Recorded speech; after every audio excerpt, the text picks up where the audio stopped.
Today we'll be taking a look at both the 1.6 gallon versions of the Kohler Wellcomme and Kohler Highcliff from the 1990s. Now obviously a distinction needs to be made. The Wellcomme, this particular one, is a standard height model, while the Highcliff is a comfort height model, as you can see. These were among some of the first 1.6 gallon toilets made on flushometer from Kohler, including the Wellcomme, which is this particular one, the Highcliff, which is next door, as well as the 1.6 Kingston, introduced around the early 1990s. While the 1.6 Kingston has a pretty bad reputation, these are a little bit of a mixed bag. Some people like them, some people hate them. But what do I think about them? Well, let's talk about it, because it's a strange one. The overall design is pretty standard.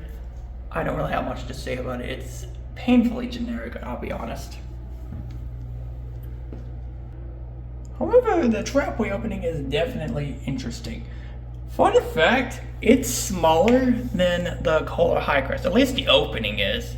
I'm not entirely sure how long or wide the trapway is itself, but I can definitely tell the opening is a lot smaller. You can see a siphon jet right there, so it's pointed up. And it's kind of got this square look to it. But it's a lot more restricted compared to the Highcrest. But as you'll find out, it's somehow slightly better than the Highcrest. I am not so sure how the trapway size is, but I believe it's definitely around 2 inches. Maybe 2 1/4 like the Highcrest, which would be kind of unbelievable. Now let's have a look at a flush.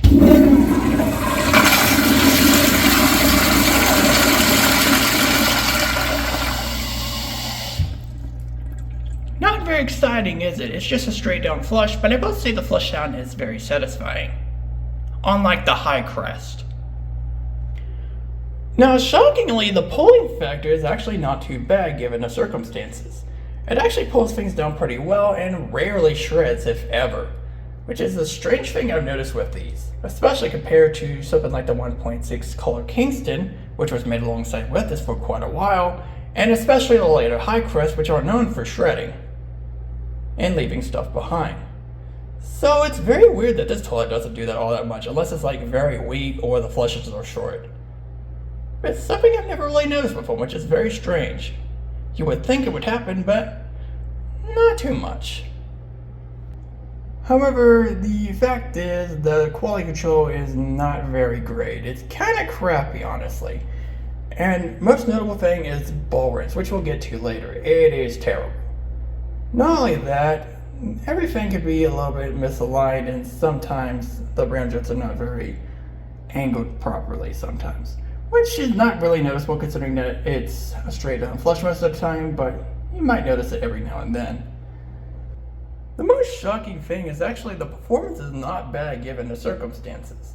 Sure, it's not perfect, but compared to the Highcrest, it is so much better. Like, it's actually insane how well these perform, especially given that they have a smaller opening than the Highcrest. That is insane, honestly. I never know these clogging at all. In fact, I don't think I've ever seen one declog at all. Very shocking. Alright, ball rinse time.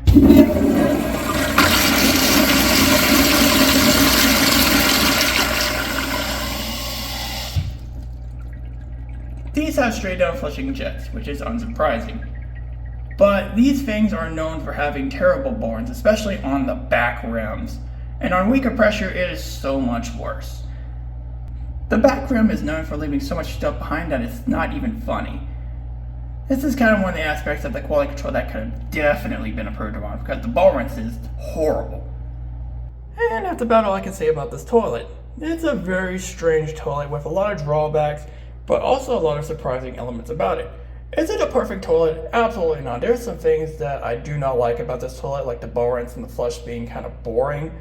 But I will say, it is definitely far superior compared to the Kohler Highcrest.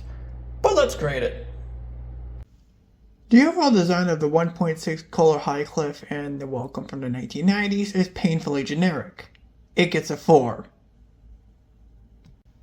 The quality control on this toilet is not too great, with probably the biggest problem being the ball rinse, which we'll get to later. Outside of that, the only thing else I can maybe notice occasionally is some inconsistent rim jets, but outside of that, it's not the worst, but it definitely could have been a whole lot better. It gets a 4.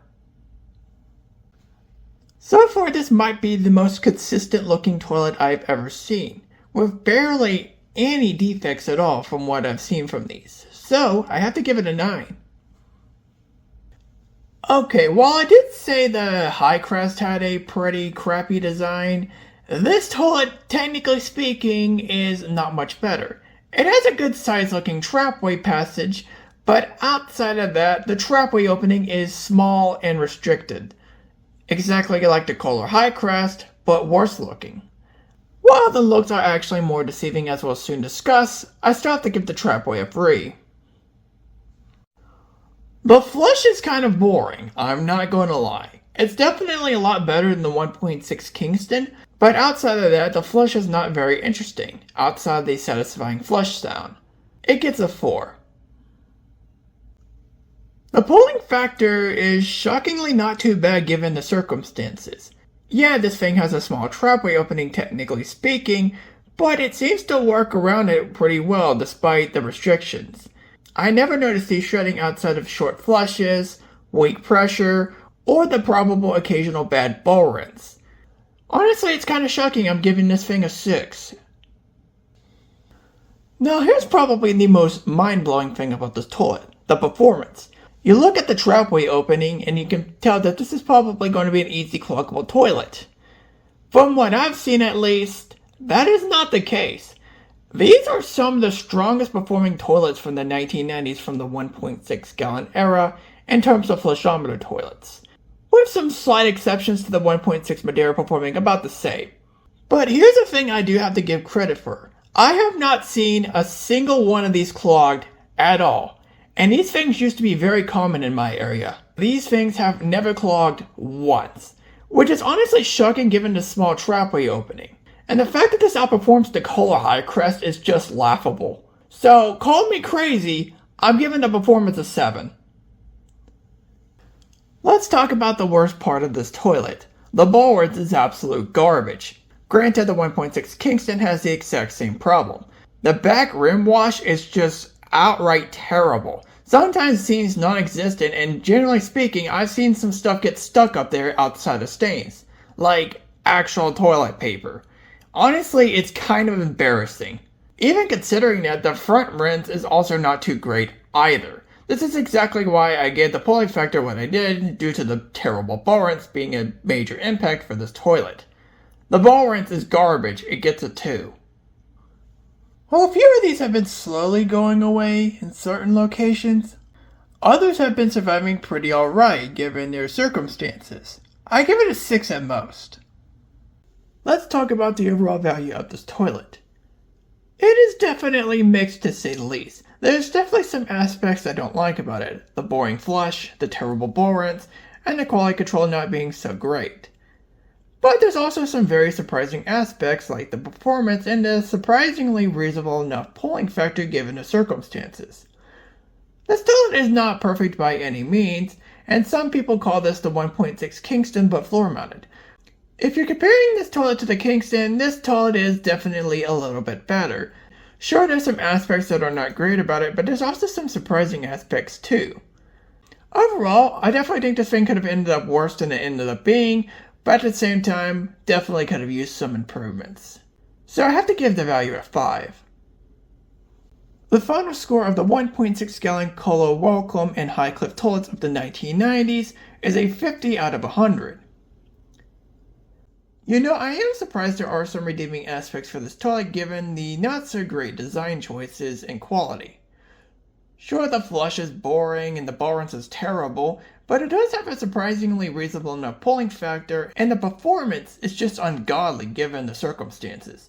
I definitely think this toilet could have been a lot better, but at the same time, at least it's not the Kohler Highcrest.